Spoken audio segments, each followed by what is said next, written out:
Wagwan, everybody. Welcome to the Dis Affamie History podcast, where we'll be speaking about history and as well family history and how history relates in terms of Caribbean people for the present as well as in the past, and how in the past what that does and brings forth for what we are going through at present and what we can learn from our history, from our family, and take that moving forward. So I do hope you enjoy the podcast. And if you like it, please ensure to subscribe, like, and review. Thank you.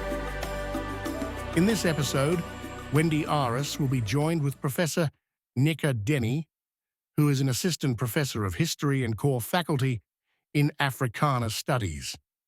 Professor Nika Dennie launched Diaspora Discoveries in order to merge two of her favorite things, traveling and teaching.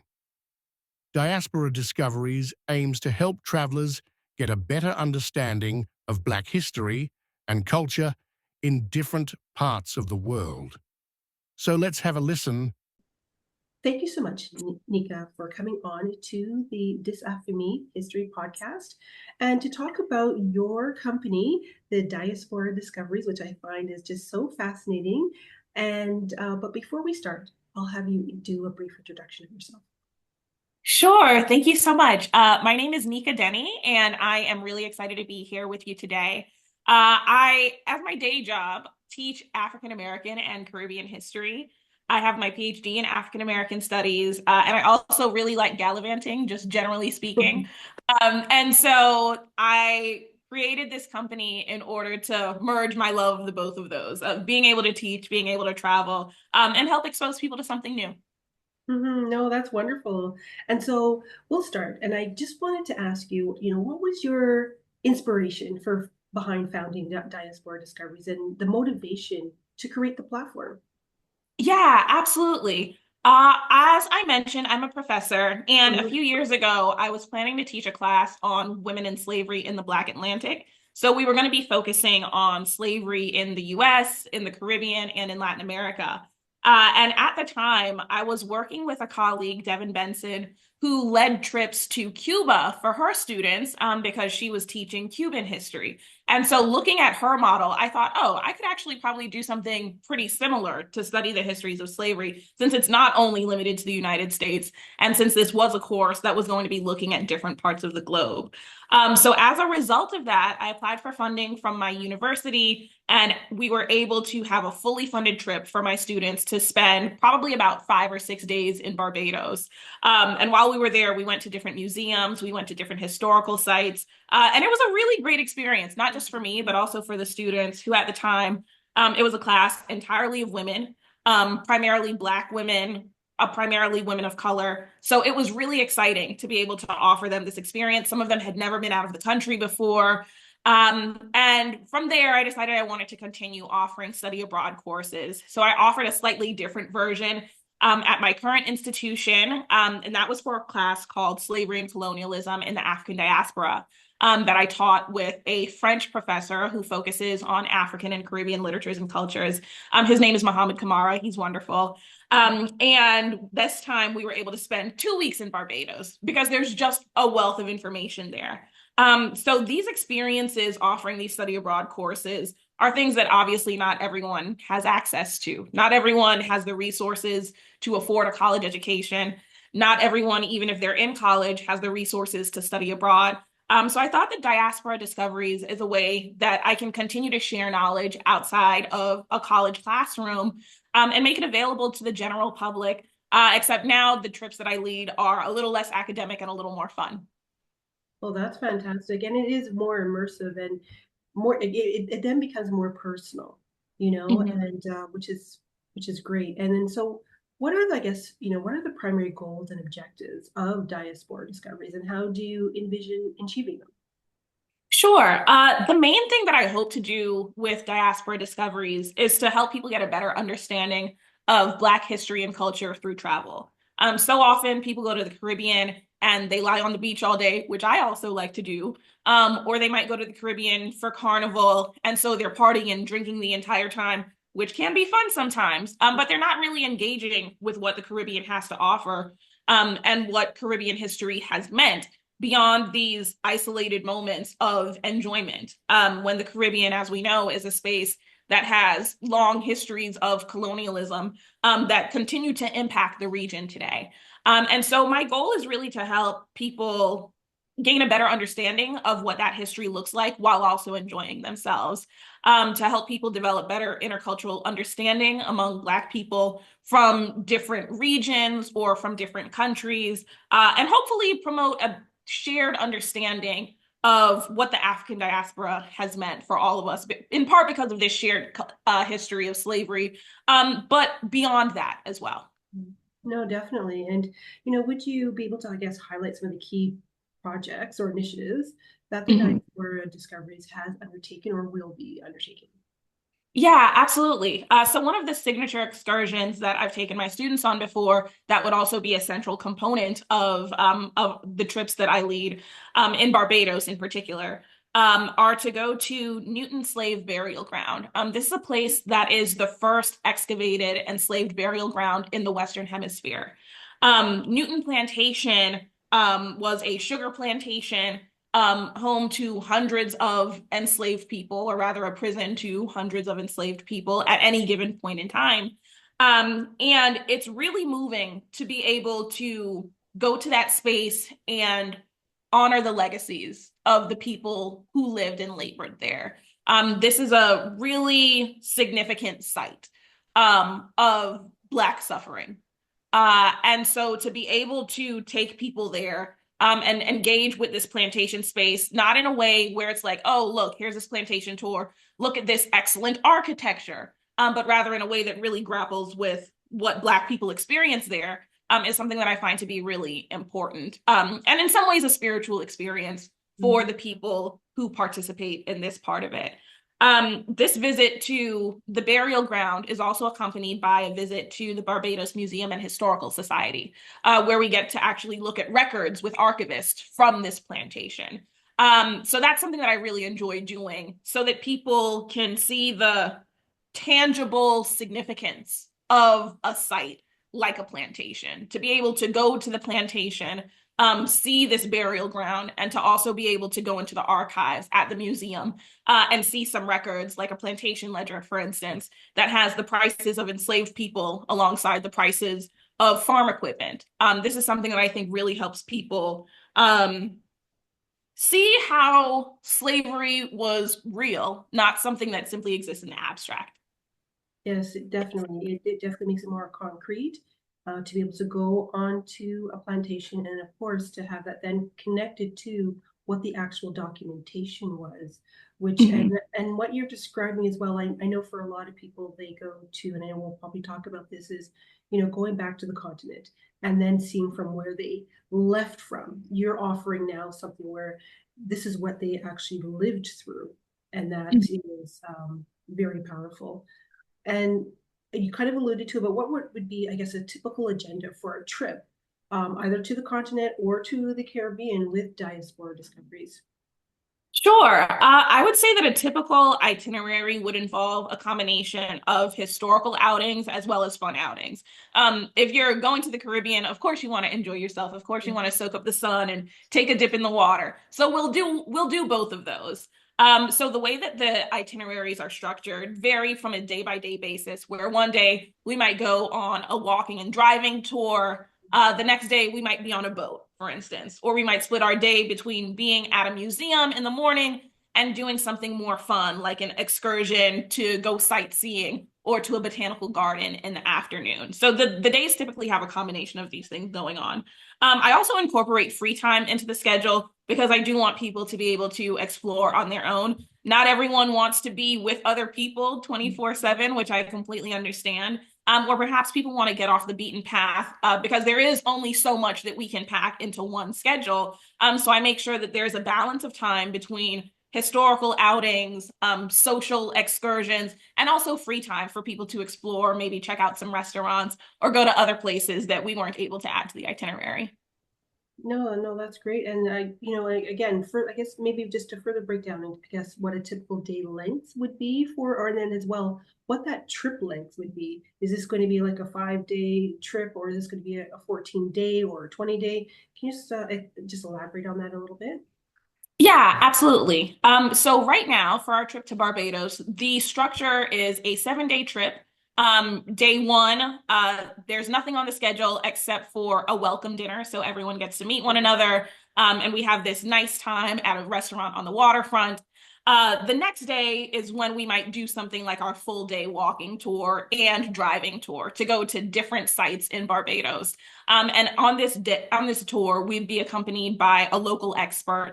Currently, I've booked someone who's a professor at the University of the West Indies to facilitate this tour for us. So that day is probably our longest one, perhaps around, let's say, 8 hours. The way that I've also structured the trip is that we arrive on a Thursday, July 3rd, and we leave on the 9th. So Thursday to Wednesday.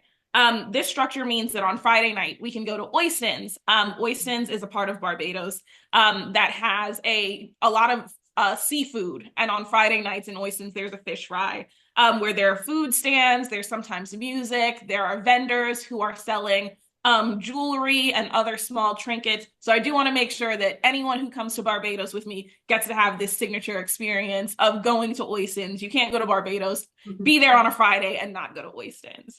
The other days on the itinerary are typically going to be somewhere around 4 to 6 hours long, with some combination of structured time where we might be in a lecture, for instance, with some experts who are going to speak to us about their research into Black history or culture in Barbados.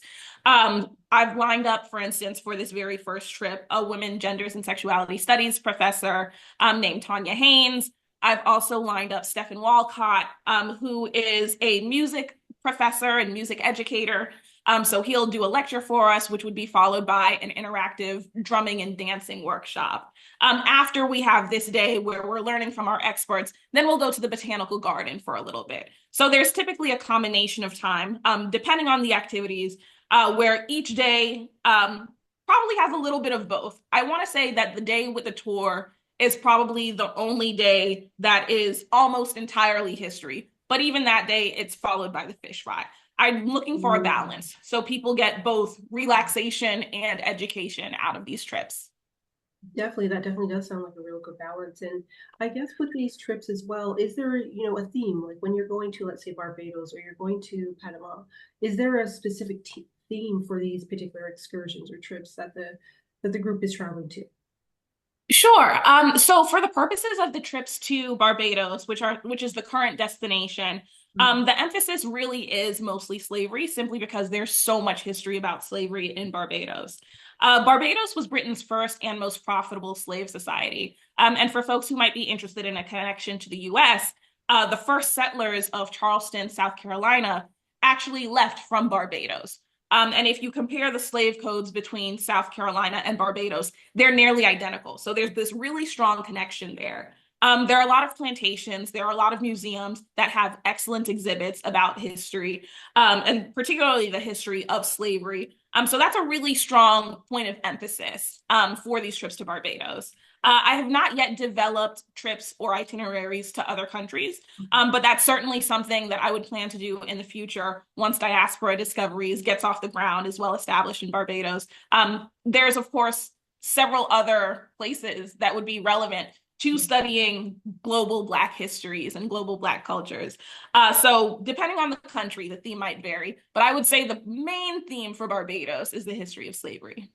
Perfect. No, thank you. And then I guess how far in advance is the schedule for the trip, as well as, would there be, I guess, payment options for people that want to go on one of these trips? Yeah, absolutely. Our first trip is scheduled for this July, so that puts us about 5 months in advance. And full payments are going to be due 3 months in advance. So there is time, and there are a couple different payment options. For people who would like to get their payments out of the way, they can pay upfront. But for people who would rather have a payment plan, they can reserve their spot being per person with a $500 deposit. and then pay the rest in monthly installments prior to the trip.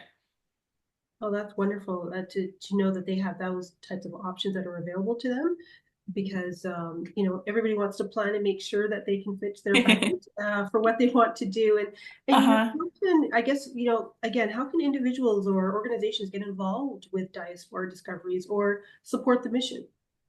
Yeah, great question. Thank you for that. I would say that there are two key ways at the moment.